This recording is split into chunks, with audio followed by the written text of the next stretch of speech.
तेलंगाना में और आंध्र प्रदेश में जब एक स्टेट था आंध्र प्रदेश, तो उस वक्त मुसलमानों को 4% रिजर्वेशन दिया गया और वो सुप्रीम कोर्ट के स्टे के ऊपर चल रहा है। अब जब स्टेट का आंध्र प्रदेश के डिवीजनों को 2 स्टेट बने, आंध्र प्रदेश तेलंगाना, तो तेलंगाना की जब नई सरकार बनी और मुख्यमंत्री के चंद्रशेखर राव बने, तो हमने उनसे जाकर मुलाकात की थी और उनसे रिप्रेजेंटेशन किया। उन्होंने भी उसको माना और उन्होंने मुसलमानों का economic, social, educational, health, employment, poverty सिलसिले में उन्होंने कमेटी को बनाया है, जिसका नाम है सुधीर कमेटी। तो सुधीर कमेटी तेलंगाना के पूरे डिस्ट्रिक्ट्स में गई, पब्लिक हियरिंग की, उन्होंने एक अच्छी बड़ी रिपोर्ट बनाकर उसमें पूरा मुसलमानों का तेलंगाना में सोशली क्या पोजीशन, एजुकेशन क्या है, हेल्थ का पोजीशन क्या है, कितने गरीब, पॉवर्टी कितनी है, एम्प्लॉयमेंट गवर्नमेंट में कितना है, ड्रॉप आउट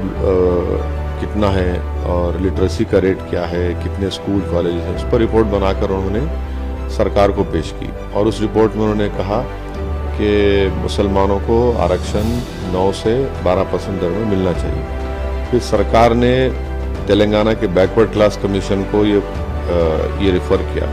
उस बैकवर्ड क्लास कमीशन ने फिर पूरा तेलंगाना का उन्होंने विजिट किया, पब्लिक हियरिंग्स की, जनता से उन्होंने रिप्रेजेंटेशन लिया, उसमें हमारी पार्टी भी थी। उसके बाद उस बैकवर्ड क्लास कमीशन ने ये कहा कि मुसलमानों को मेरे ख्याल से 12% रिजर्वेशन मिलना चाहिए। तीसरा ये हुआ कि 2017 या 18 में तेलंगाना की सरकार ने असेंबली में एक बिल को पास किया, जिसमें कहा गया कि शेड्यूल्ड ट्राइब्स को 10%, मुसलमानों को 12% और शेड्यूल्ड कास्ट को 17%, क्योंकि शेड्यूल कास्ट और ट्राइबल लोगों का पॉपुलेशन नए स्टेट में बढ़ गया था। उस बिल को तेलंगाना में पास करके रेजोल्यूशन के साथ देश के प्रधानमंत्री श्री नरेंद्र मोदी की सरकार को बुझाया गया। उसके बाद उन्होंने कुछ एक्शन नहीं लिया।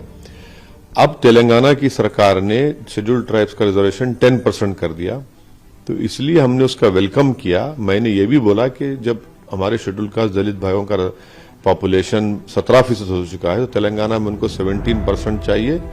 और सुधीर कमेटी और तेलंगाना बैकवर्ड क्लास कमीशन ने जो मुसलमानों का रिजर्वेशन के ताल्लुक से कहा कि उसको ये नंबर मिलना चाहिए, इसलिए हमने तेलंगाना सरकार से अपील की कि 4% कम है। सुधीर कमेटी और तेलंगाना बैकवर्ड क्लास कमीशन ने जो अपनी रिपोर्ट दी है, उसकी बुनियाद पर आप मुसलमानों का आरक्षण बढ़ाइए। और उस रिपोर्ट में और बैकवर्ड क्लास की रिपोर्ट में आंकड़ों के साथ ये बताया गया है कि मुसलमान सबसे ज्यादा तालीम में, एजुकेशन में कम है, स्कूल्स में ड्रॉप आउट रेट ज्यादा है, सोशली उनका बैकवर्डनेस दिखाया गया, गवर्नमेंट के एम्प्लॉयमेंट में उनका बताया गया। तो हमको ये लगता है कि तेलंगाना सरकार को इस पर डिसीजन लेना चाहिए और आर्टिकल 15 और 16 का जो रिक्वायरमेंट है उससे पूरा होता है। हमने ये बात कही है। अब देखना तेलंगाना की सरकार इस पर क्या करती है।